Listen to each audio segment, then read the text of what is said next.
આમાં મારો ફોટો પાડો ને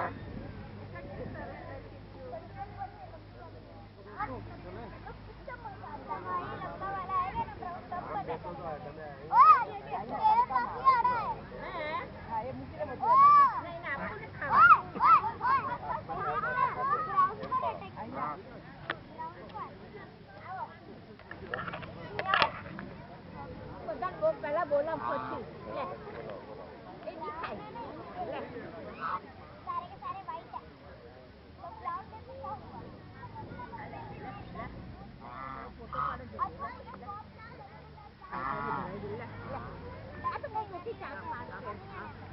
એના બચ્ચા હોય ને તો જ મારે સાહેબ